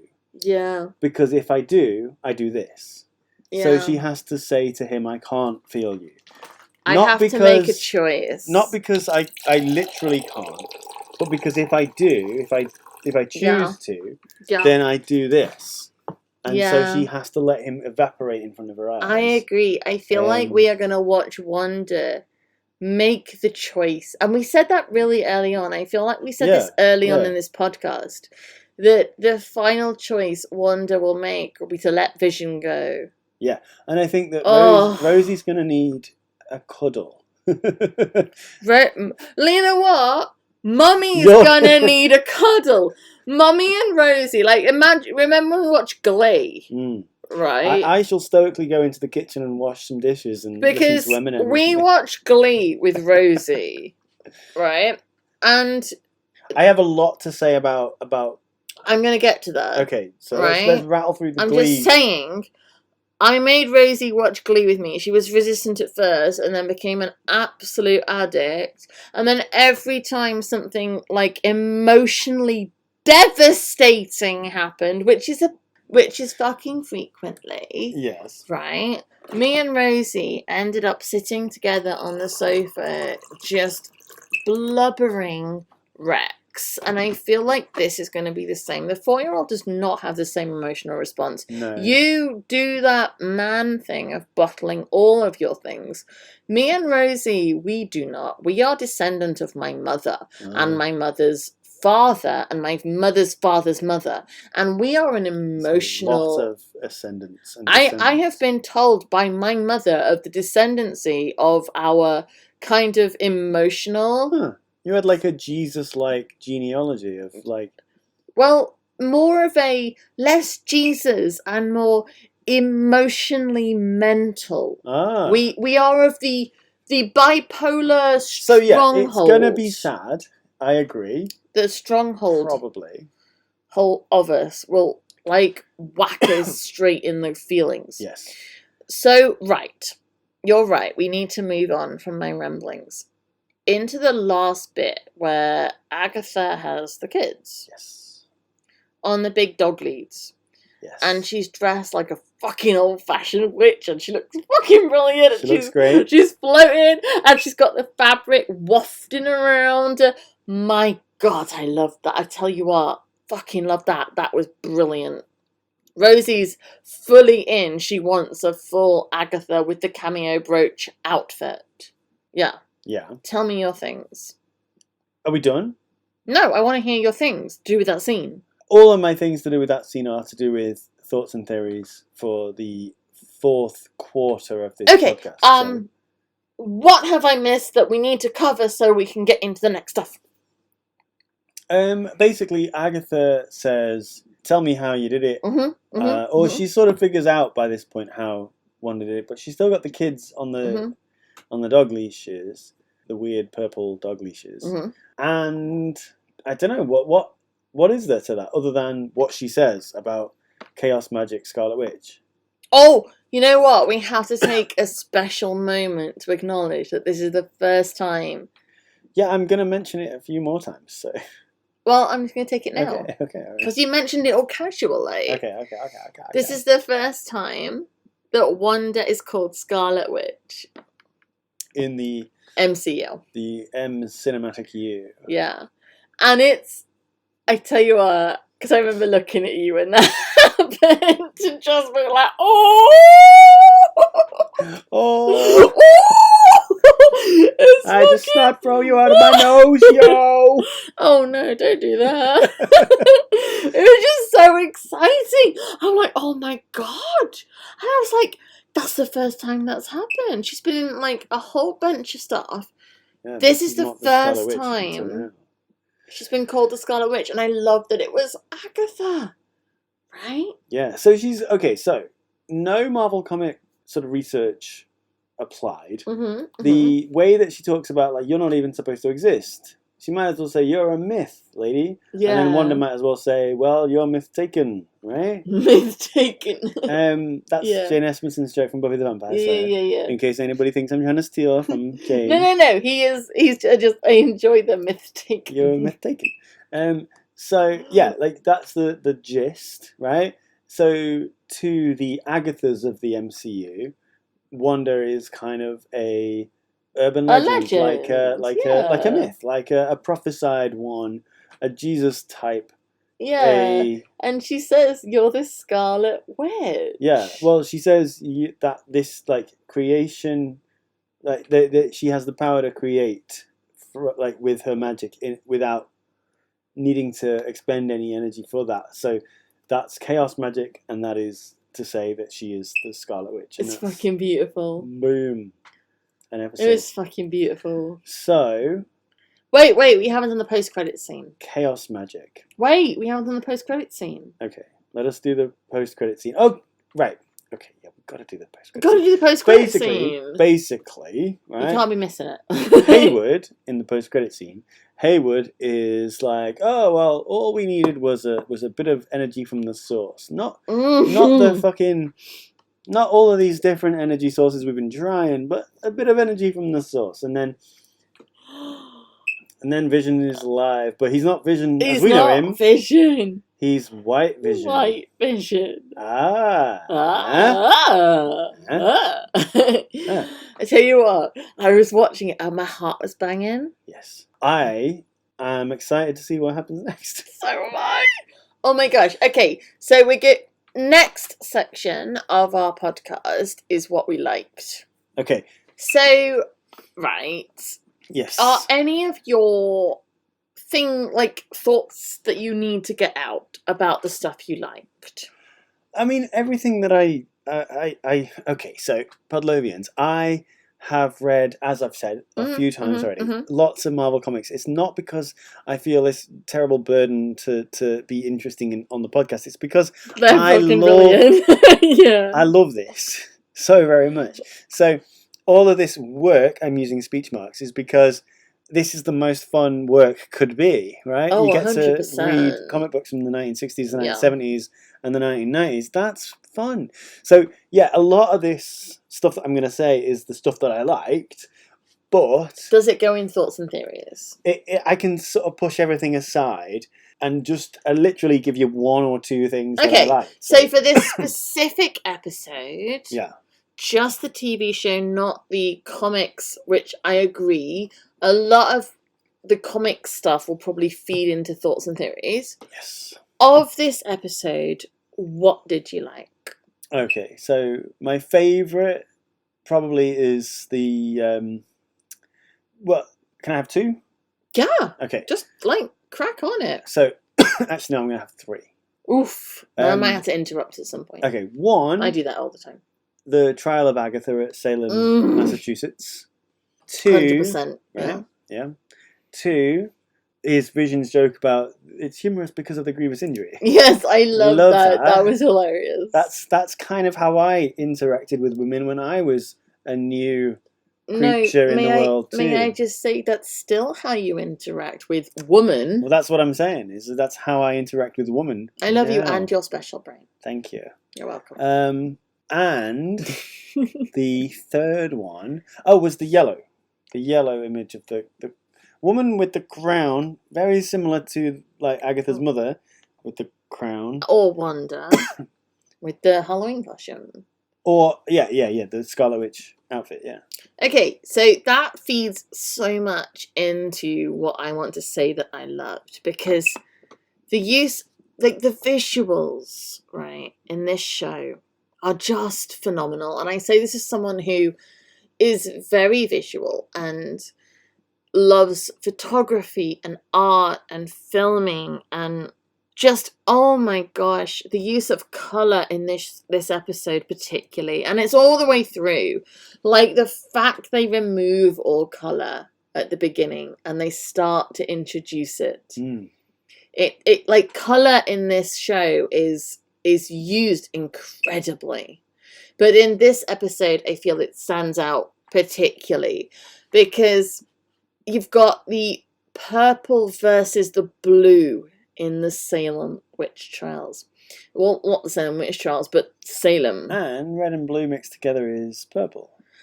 That's beautiful. Right? Because Monica has the blue. Mm-hmm. Monica has the blue eyes, and she has blue magic.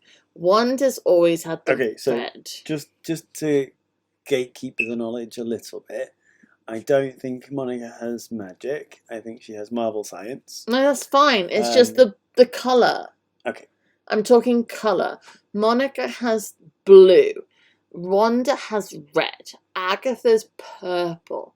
And you get to see it. It's so strong and so beautiful. And I say that, but like, Monica gets her powers from going in and out of the hex. Yeah, and maybe all she. magic. Yeah, so maybe she is a witch. I literally don't know for that character from history, like the way the character's been developed. But based on what I've seen, like blue in the magic would make sense for me. Yeah. I retract my condescending smug prick comment. Oh, well, Carry thank on. you. What really stands out, if you think about when Vision is dead, Yes. his colour's been drained. Yes. And like Optimus Prime. But so much of this show is the colour represents so much. Like when Dottie gets a hand cut and it's red. Mm. Like the use of colour in this show is striking, and Vision's colour has been drained, and when she brings him back to life, she's still in colour and he's in black and white. Well, yes, although it's in keeping with the fact that it's unclear whether, it's unclear whether that's because Wanda in the present is remembering it.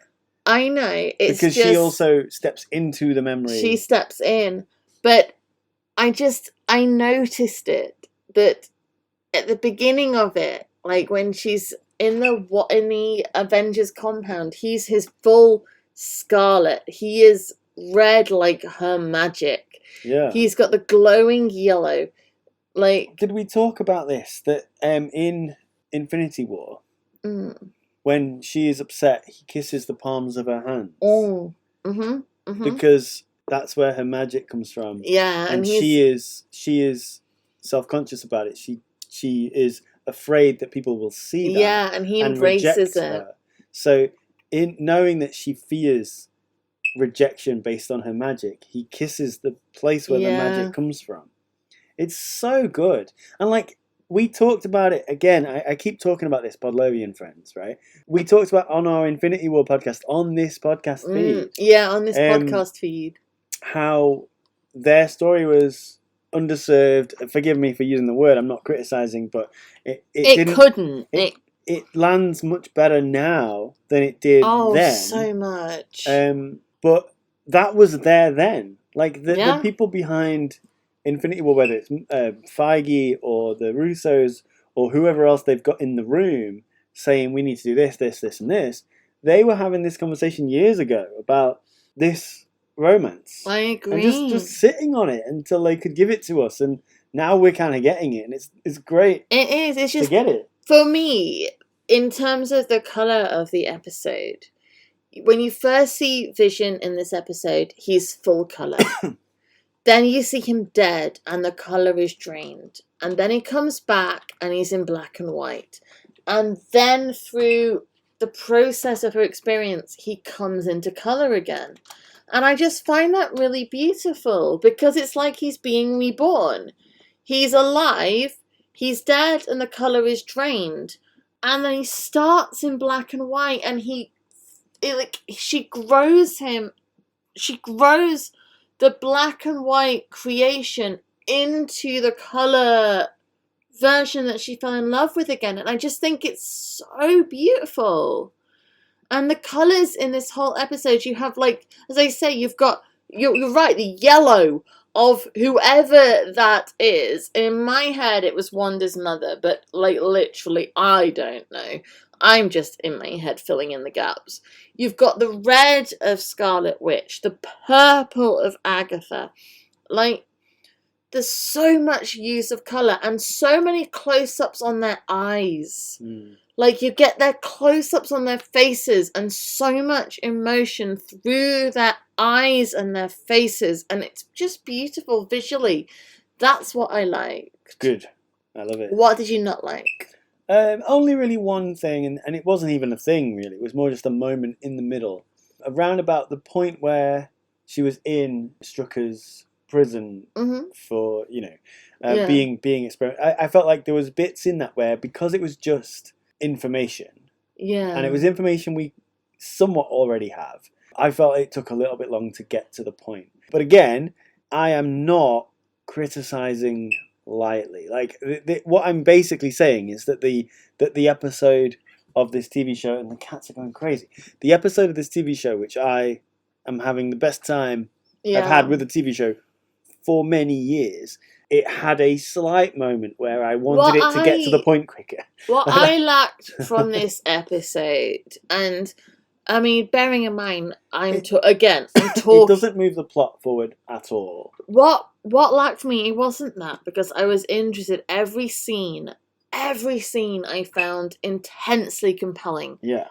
I just missed the goofy fun. Okay, yeah. The gun foof. The foof gun. Like literally every episode till now, no matter how serious and intense the events were, there was fun. Yeah, I mean, I feel churlish criticizing anything. It's not even a criticism. I'm not churlish. I'm just saying, I missed it. I loved everything they did. Yeah, it's just that element, like the introduction of Agatha, was pure goofy fun. Yeah. Like literally to the point where I've heard that song so much that I'm starting to lose my mind.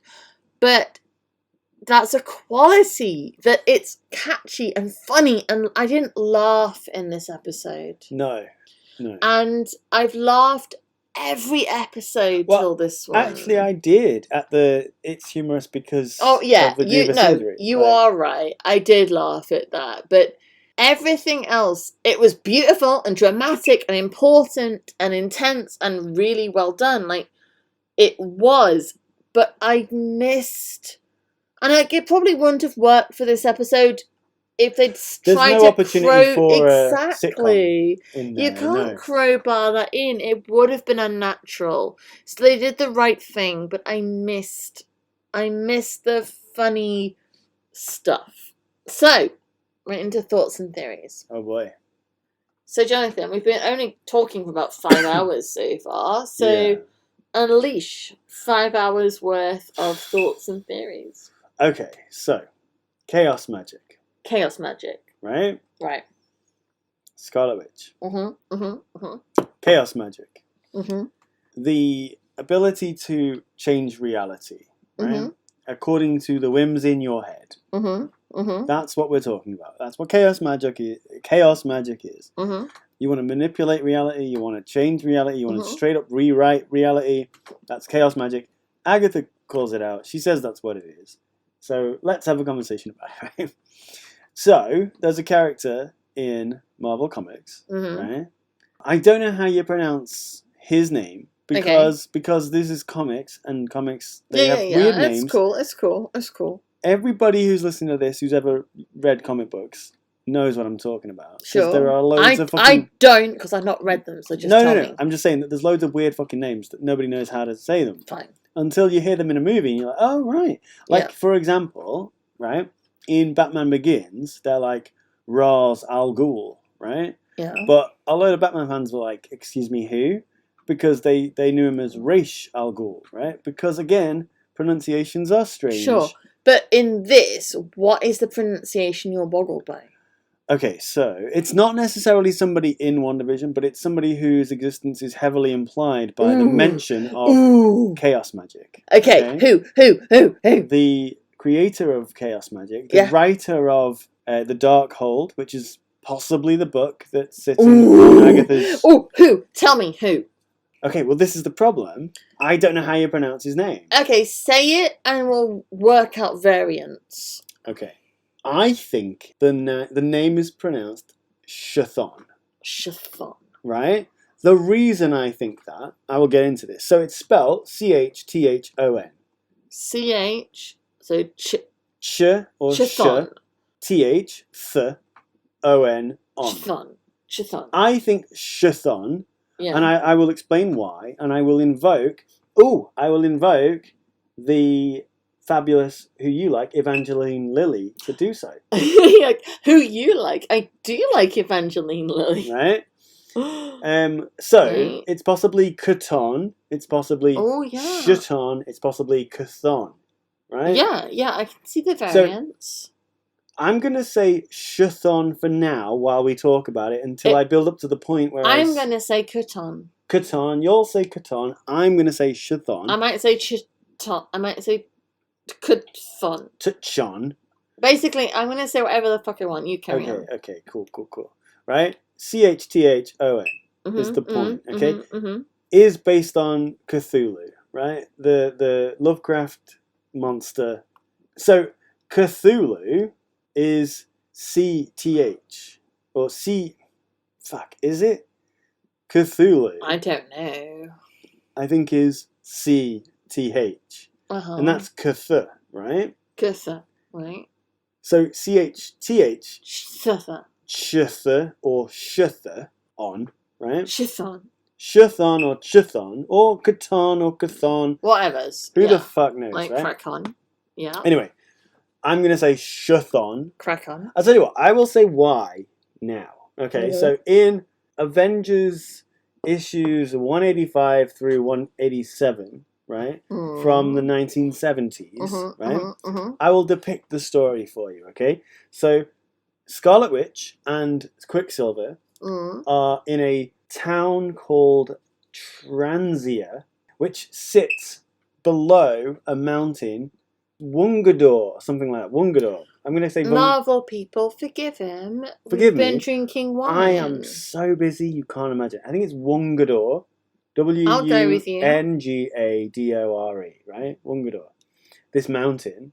And so this is where Scarlet Witch and Quicksilver are. There's a whole bunch of shit going on with their parents. Not the Maximoffs. The adopted parents. They are also adopted. It's very confusing. Alright. There's lots of adopted parents. There's a cow who you think is a bull. He is a bull. He has a wang. He's a called bull. Bova, and she is a midwife cow with horns. And I know it doesn't make any sense, but just that's the way it is. Fine. Okay? So, Scarlet Witch is there. She's in her room at night when Modred, right, or Modred, you pick how you want to say it. I don't know, Podlovians. I read these words in comic book form. I don't know how to say them, all right? I am not exclusively the only sufferer from this affliction. You are not. Modred comes and he speaks like he's like from fucking Shakespeare. He's like, nay, thou art false in thine misconceptions, right? He talks like he's from Shakespeare, right? Thou art this and now blah blah blah. Stay with me. Okay? I am. I'm 100% not too drunk for this. Don't get too drunk because this is all getting to the chaos magic and I'm just waiting for that to happen. Okay. So Modred bursts into the window, much like Dracula or Angel, right? And he's like, come with me, Wanda, come with me, and I will take you atop the mountain, blah, blah, blah. Wanda goes with him, and then it transpires that Modred wants to sacrifice her on this altar to allow Chthon to possess her body. Ew, I don't want him in her body. To possess her, like a crystalline possession, right? Ooh, crystalline possession.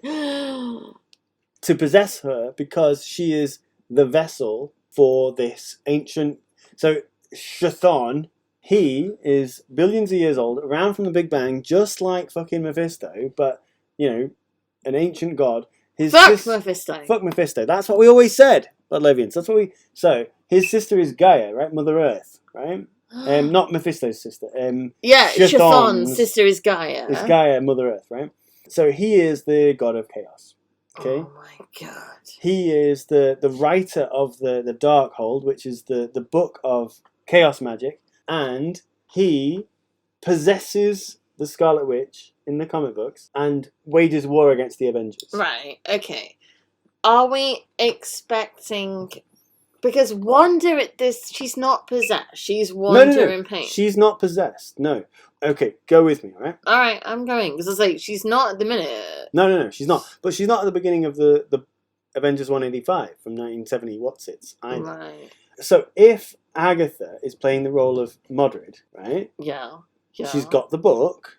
It might not be the Darkhold. It might be something out of Doctor Strange's What's It? But it might be the Darkhold, which was written by... Right, I'm going to get to the point of this fucking name, right? This Chthon, right? Right, yeah, because I'm the going with you. The reason I keep leaning towards Chthon is because... What is the fabric? Chiffon. Chiffon, right. So, I told you about Evangeline Lilly, okay? When the Avengers are fighting Wanda possessed by Chthon in the comic books... Right, in the comics, yeah. The Wasp, as depicted by Evangeline Lilly, attacks at the last minute and sort of saves the day when things look lost. And she calls Chthon Chiffon as a jokey kind of Iron Man-esque play on his name. Sure, I get it. What has Chivon got to do with what we've seen?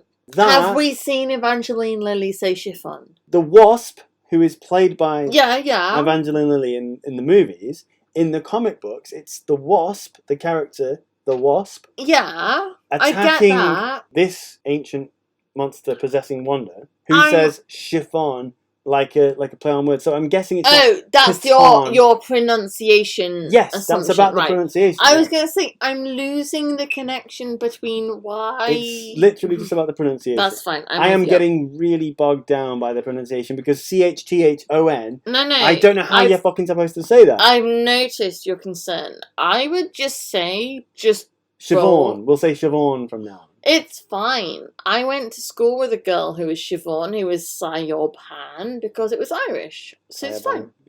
Yeah. So... We'll just go with it. Okay, so...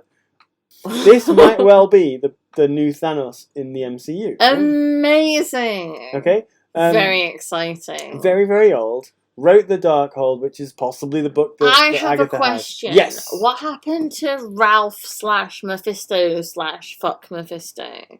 Well, the fly that we saw her playing with on Wanda's face. Clearly not Mephisto. Because I feel like that was a thing. They were making a point. So is Ralph, like Agnes's husband Ralph, is that Mephisto or Chiffon? Number one, I don't know. Number two, I lean towards Chiffon. So we were right saying fuck Mephisto. Well, if that's true, then yes, we will. Yeah. Forget that if it's true. Are you leaning towards... Yes, I'm we 100%. Were right with fuck Mephisto. I'm 100% leaning towards we were right with fuck Mephisto. Booyah! But I mean, it's not a fact yet. But the fly, it feels to me like a way of saying, like, is it Mephisto? And then because, literally... No, it's not. We were watching it, and I kept looking at you, and she got the fly, and she had the fly crawling over. And I was waiting for her to bring him, to transfigure him. And she kept transfiguring this fucking fly, and it was never, and then it went, and like the rabbit ate it. There was speculation that was Tommy as well, like that she turned them into things. Oh, really? But I never really bought it because we'd have seen two, I think. Yeah, there'd have been two rabbits or two whatevers, Oh my god, the rabbit. Okay. Senor Scratchy, right? Senor Scratchy. Talk to me about Senor Scratchy. Okay. Agatha Harkness's son is called Nicholas Scratch. Oh my god! Right, in Sabrina the Teenage Witch, the new adventures of Sabrina the Teenage Witch. The adventures of Sabrina. Yeah, Nicholas Scratch. He's in that, yeah. Oh my god! I didn't even know. I knew he Agatha's was son. in Sabrina, the Chilling Adventures of Sabrina the Teenage Witch. He is a very powerful warlock who's obviously got a lot of history. He's obviously got a lot of past. I did not know. But Nicholas Scratch is in, and he's very beautiful. In Sabrina he is, but in comic books he's not. He's like the mayor of New Salem. He is not beautiful. And they screwed him over then, because in Sabrina he's beautiful. Sure. But the point is, he presides over a town where there is a secret society of witches that are, and the Fantastic Four arrive, like, because Agatha is looking after Franklin Richards, the son of Reed Richards and Sue Storm. But Sue Richards, yeah. So they arrive in town. I've read many comic books, okay? I am so excited. They arrive in town, it's clobbering time, and then they use magic to make the thing punch himself. And he's like, I can't control me mitts. And he's punching himself. Wait. Control your mitts. No, I can control my mitts. No, I'm just saying, just listen. The witches, the community of witches. Just stop talking. Yes. Right. So, Nicholas Scratch of the Sabrina series, is he pro-magic or anti-magic in this? He's a warlock who uses magic. So why Agatha is he displeased with him? Yeah, so why is I'm confused. Is she like her own mother? Displeased with his use of magic like her mother was displeased? Are you asking for my theory about this? Yes. I've got no fucking clue whatsoever. I'm just saying, there was clobbering time going on, so I'm like, okay, so obviously... I just really liked how the witches made the thing punch himself. Which thing? Was Nicholas punching himself? No, the thing. What's the thing? From the Fantastic Four. From the Fantastic Four, right, yeah, the Rocky... Yeah. It's clobbering time. Right? Clobbering time. And he's like, I can't control me mitts, and he's punching himself. And I was laughing my head off, going like, why is nobody saying, stop punching yourself? Which witch made him punch himself? The Nicholas Scratch witch? Nicholas Scratch and his community of witches. Agnes was on the side of the good people. So Agatha was looking after the Fantastic Franklin Four. Richards, the son of Reed. This is very complicated. This is where my head's been all day. But I also very much enjoy because I know Nicholas Scratch. There you go. That's what I'm saying. When I saw that he was in Sabrina, I was like, oh, Jude'll like that. Because... You look at me and I'm like, ooh. But also, he's Senior Scratchy. That's not a mistake. No, that's not a mistake. He's absolutely... Either that's a transfiguration thing. Oh my gosh, imagine! And it's actually the son of Agatha. Or she named the rabbit that in honor of her dead son, which makes sense because when Billy and Tommy are like, bring him back, speaking about Sparky. Oh yeah, can you do that? And then when Wanda says no, she's Agatha looks crestfallen. Yeah. She looks upset. So if her son is dead, her son who is a prick and like the mayor of New Salem, in Sabrina, he's not a full prick. It's Marvel, isn't it? So no one's 100% loves Sabrina. Good. He sacrifices himself to hell. That's very Buffy the Vampire Slayer. I like it. So it's very dramatic. So I have not even really scratched the surface on the things that I have been reading and finding out. Chthon, stupid name, but fuck it. Right. I will say now, Podlovians and Judith, I have not said this to either of you. You as an individual and you Podlovians as a group. Yes. I am going to say now, because next week's the last one, I'm going to make a crazy prediction. Go. WandaVision, the TV show, will end with Wanda being possessed by Chthon. To become the big bad for MCU. The next phase of Marvel stories. So whether it's dealt with because we know she's in the Multiverse of Madness, right? Which is the new Doctor Strange movie directed by Sam Raimi. Yeah. We know she's in that film. And that would make sense if she is possessed by this ancient god who was trapped in Mount Wungador or whatever the fuck it's called. Forgive me, Marvel people. Please forgive me. Oh my god. So, so Chaos Magic was trapped. Oh god, it gets so much more complicated than I've actually got into. Chthon, writer of the Darkhold, the Chaos Magic book, was trapped in this mountain. The day that Wanda was born, or the night that Wanda and Pietro were born, the light flashed above this mountain because the potential for being a vessel of Chthon was passed on to Wanda. So the whole time, she was a potential vessel for this motherfucker to rebirth. Like potential slayers, but not, because it was more of a case of he was like readying a vessel for him to birth himself back into the world after he was banished by the Earth's mages back in the past, right? Of course it is. Like that's male monsters for you. Grim.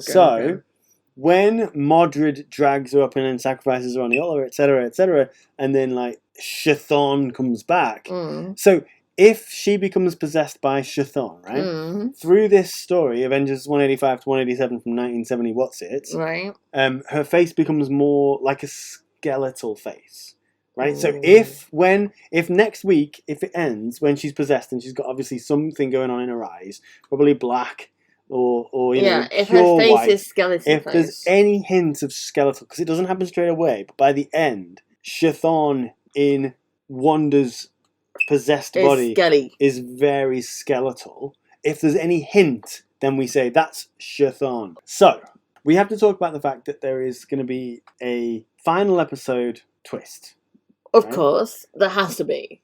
We could see Doctor Strange. Yeah. Because he's in the Multiverse of Madness, which, as we've said, like, we haven't seen Reed Richards yet. It could be Reed Richards. Like, because again, fucking better be. We've been building up to this. Well, sure, but like also the introduction of Reed Richards into the MCU is an event in and of itself. It doesn't have to be just a way of getting people to talk about WandaVision. True. However, I'm just saying. If it is, like, I'm all the way in on it. Like, I am definitely like, I feel like they built to it. We've talked about it. Like, people have been tweeting about it. Like, yeah, but they know how to work us. They like, do. we are little bits of putty in their hands. Basically. We are. I'm 100% a piece of putty. Yeah.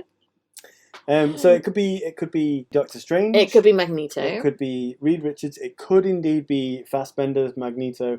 It could be McKellen's Magneto, or it could be a new Magneto. Because we could.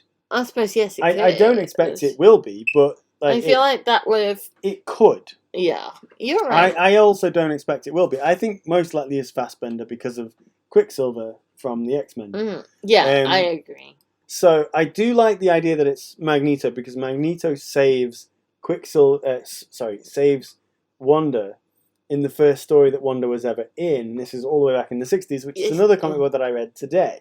The Uncanny X-Men number 4, right?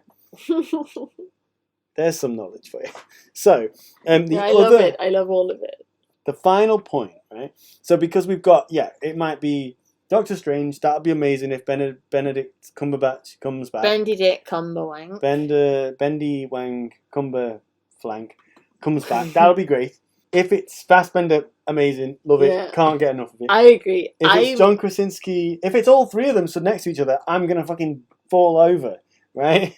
My theory is, right, we're going to get Reed Richards. Yeah. John Krasinski. Yeah. Right? Yeah. Okay. Because they've hinted at it and suggested it. They haven't suggested Fassbender. They have, because in a way they have. Well, you can interpret it, but they haven't literally referenced a physicist that they're going to go meet. No, that's true. Which we haven't been introduced to. She referenced a person we haven't met. Yes. Right? So I would say the person that's been referenced we hadn't met, it would be Reed Richards. And then either Magneto or Doctor Strange. Okay. Well, I wouldn't expect both. I think that's too much because there's only so much time. Sure. But I would say Reed Richards is a definite, and then either Magneto or Doctor Strange is a potential. Okay. Now, to close this podcast, right? Let me talk about White Vision. Oh my God, we haven't even covered White Vision. Yes. Oh my God, right? I feel like we talked about it but we didn't do it. Okay. I have very little to say about what I know about White Vision, but that's what fine. I know will inform a massive conversation that we might have. Right? Oh Lord, it's okay. But we don't have to go on for a long time. It can happen. Crack on. Tell me your White Vision knowledge. White Vision is Vision.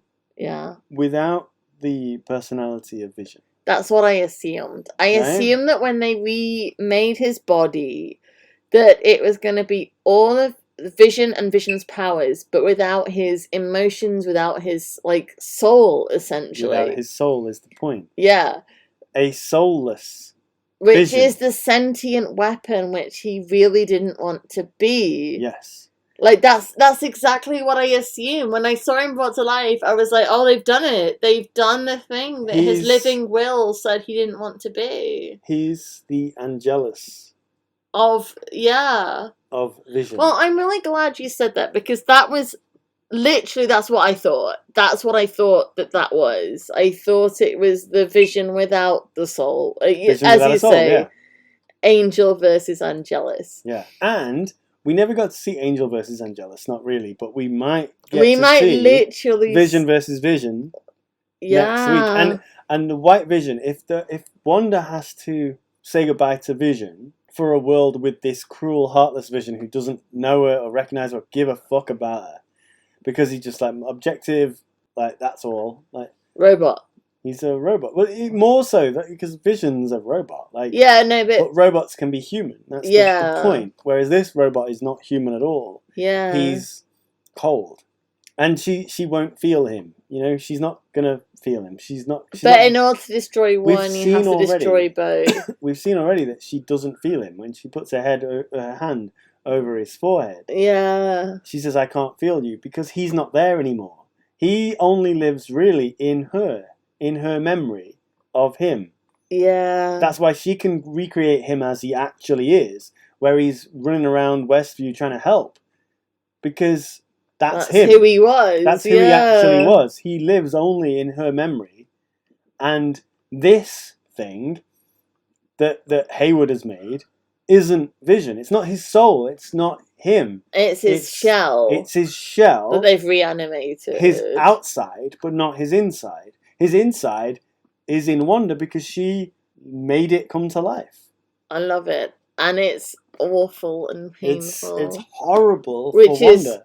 And for Wanda's children, and God knows if they're going to make it out of this next episode. Yeah. I mean, we haven't seen the last of them, but they might die in the next episode. But if they do, it doesn't mean we've seen the last of them. Yeah, no, I agree. But the potential for those kids to die when our kids have to watch.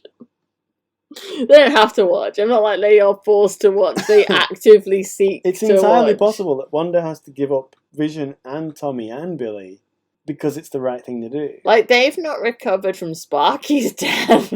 And I think it would be just the most beautifully brutal storytelling if she does have to give up all three of them. Because it's the right thing to do. For the sake of Norm and Mrs. Hart and everybody else. Like, because you can't just force other people to play along in your charade indefinitely. You have to let people go and be who they actually are. Yeah. So she has to say goodbye to Vision and Tommy and Billy. Brutal. And if fucking Magneto is there, like telling her, no, fuck these dickheads. None of them care about you. You do what you need to do for you. And then you've got Doctor Strange like, no, you can't do that because, you know, the multiverse hangs in the balance, blah, blah, blah. He's looking at it from the philosophical point of view. Now I want it to be both Bendy Wank and Fast Wanker. There you go. And then you've got the third one. Who was the third one we talked about it might be? Oh my god, if McAvoy rolls in. Oh my god. Wanda. And he's like, Wanda. I don't know what to do. I don't know what to do. Only he's like, Wanda, I know what you need to do. I'm like, yes! The MCU gets him immediately. He's like, Wanda, I know what you need to do. I'm like, oh my god, thank you. And then he'll be like, oh, I have a beloved called Moira, and I had to say goodbye to her. I'm like, yeah, you do. Podlovians. Are we going to call it a day? I'm ready if you are. I think I've said everything I need to say. Thank you for listening to our drunken ramblings about episode 8. Previously on. Of WandaVision. We love this show intensely. And honestly, sharing this show and our thoughts with you is the absolute highlight of our week. We look forward to it. We look forward to watching it. It helps that we live in a perpetual state of hell. It does. So this little glimpse of heaven But the point is good. We watch it and we don't talk to each other all day, and it's really, really hard because most of our relationship is built on the constant talking. About stories specifically. Like, literally. How stories inform all the human stuff that we try to We navigate. talk story all the time, and we talk about things we love all the time, and like literally, I cannot express how much our relationship is built on like conversing with one another.